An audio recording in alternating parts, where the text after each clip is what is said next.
in food, in drug costs for the elderly, in their rent, if they're renters, which many poor people who have to live off that Social Security are doing. Does this sound like a legacy that you want preserved? But let's get more specific about what he's done for African Americans. Well, he's continued a program which continues to provide militarized vehicles and weaponry to police departments across the country. Guess who they use that stuff against? Guess who those SWAT teams, get used against? People of color, African Americans, Latinos. A bunch of white guys go up to reserve in Oregon and hold off FBI and other law enforcement for months. And did anybody go in and, tear gas them or anything like that? No. Did hundreds of them get rounded up, like the protesters for Occupy Wall Street or Ferguson or Baltimore or any of the other places, where there have been demonstrations for Black Lives Matter? Did you see militarized police in large force dealing with those people, those white, radical, extremist in Oregon? No, you did not.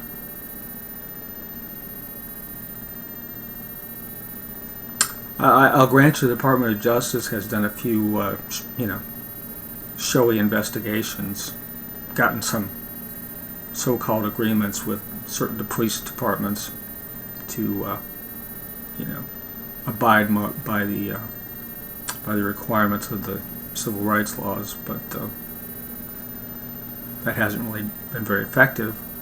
Just ask the people in Arizona who have to continue to deal with Sheriff Joe.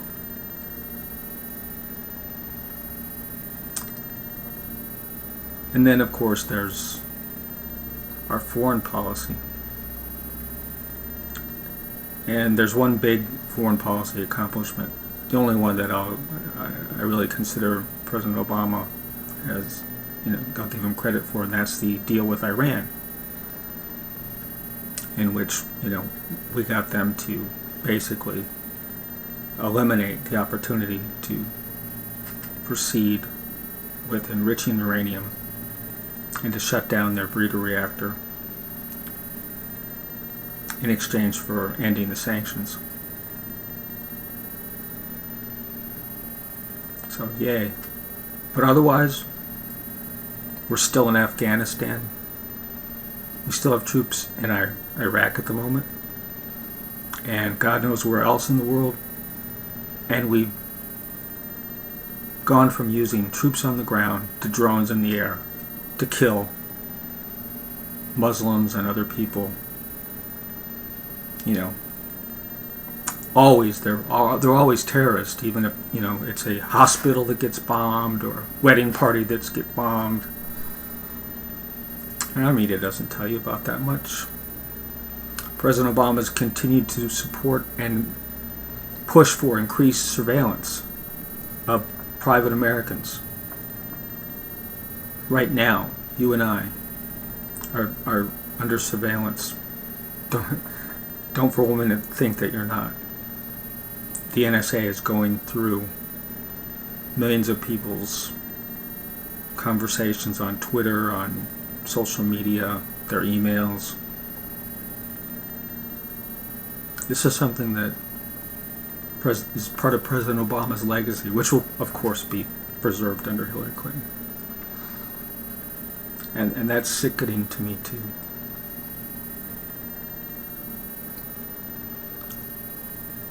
I mean, maybe that's part of the reason I'm sick right now. Stress is a trigger for me, for my illness. And this has certainly been a very stressful time. We're finding out that, you know, they essentially, the DNC was cooperating with Hillary Clinton before she even announced her campaign, clearing the way so that she would be the only viable candidate. That's from the Podesta emails. We found that the Department of Justice has been helping the Clintons, the Clinton campaign, the Clintons personally, with respect to information regarding the DOJ's investigation and the FBI's investigation into the emails. A personal friend of John Podesta in the Department of Justice. You can look it up. It's there. And that same person is now again in charge of the Department of Justice investigation into the new trove of emails that just came, that we just found out about, that was stored on, you know, Huma Abedin's husband's, you know, laptop.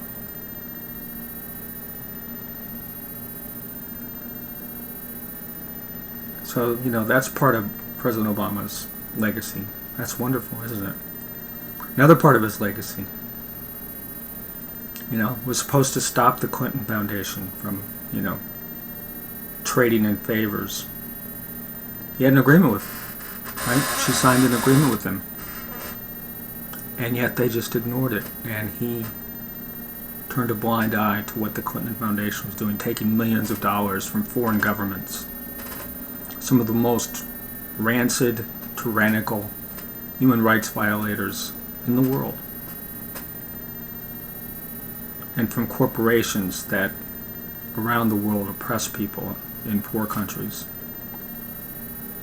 whether oil and gas companies or whether, you know, financial companies.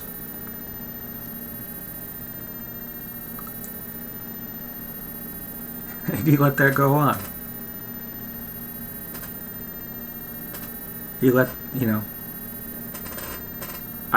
I don't for 1 minute think it was any grand secret about the Hillary Clinton emails, because she was emailing him using that server. He knew.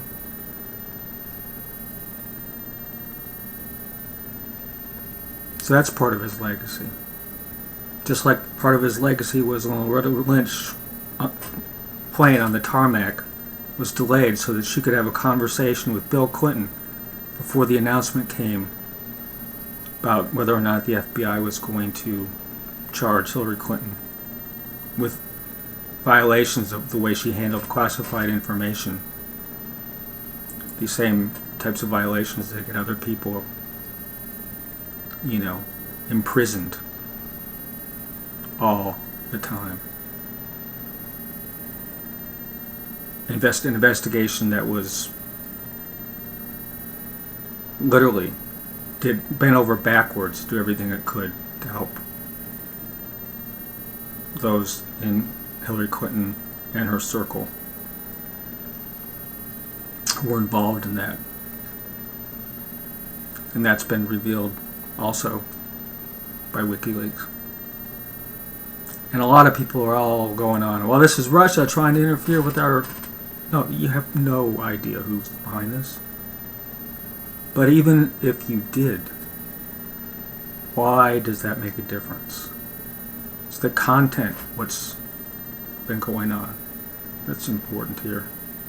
That content reveals that we have a very corrupt Democratic Party, a party that doesn't, despite President Obama's protestations to the contrary, doesn't really care about people. A country that has not improved the lives of millions of Americans, many of them who are slipping out of the middle class, edging their way toward poverty, if not falling into poverty.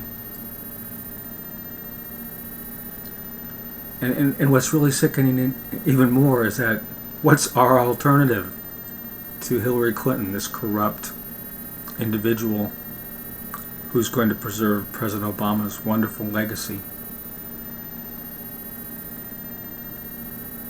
Donald Trump. And I can't tell you enough how sickening that is. Donald Trump should never have been a candidate, much less a prominent candidate, much less a candidate that was promoted by the media and given all that free publicity. And yet,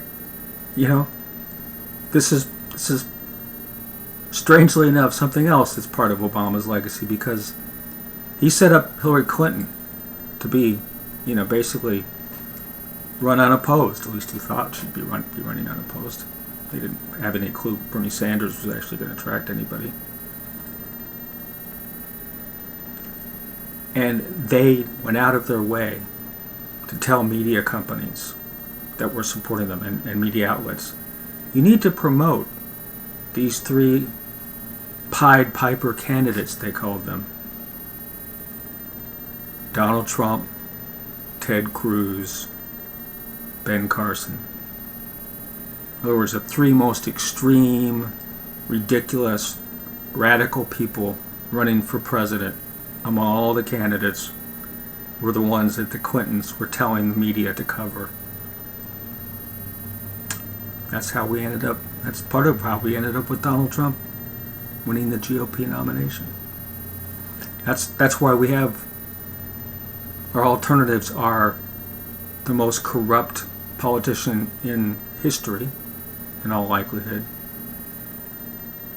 One who, if she wins and comes into office, will likely still be under investigation unless President Obama pardons her and her foundation and her family's foundation and Bill Clinton for all these potentially criminal activities that the foundation and she did and Bill did.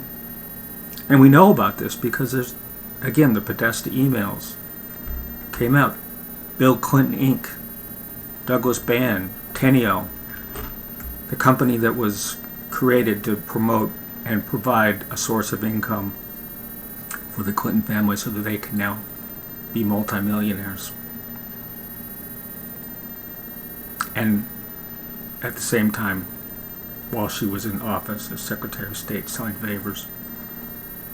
So that's part of your legacy, President Obama.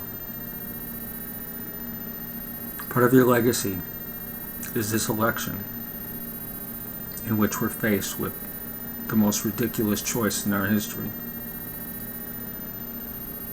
And I'm sick. I'd love to write about this rather than just talk about it. I'd love to provide all the sources, but you know the sources. You can find the sources for this information. Lots of people are writing and talking about it. No, I'm doing this because I'm just feeling sick, and I just can't put up with this anymore. I imagine most of you can't either, knowing that we are essentially in a no-win situation no matter who wins. Now, I expect Hillary Clinton to win. Those billionaires didn't spend all their money financing her campaign for her to lose. And I don't think any of them trust Mr. Trump very much. But whatever, even if she loses and we get Trump, well, things are going to be bad either way. Things are going to be awful for this country either way. Economically, for most Americans, our lives are going to get worse. The climate of the world is going to continue to get worse. Because, trust me, the Paris Accords, whether Clinton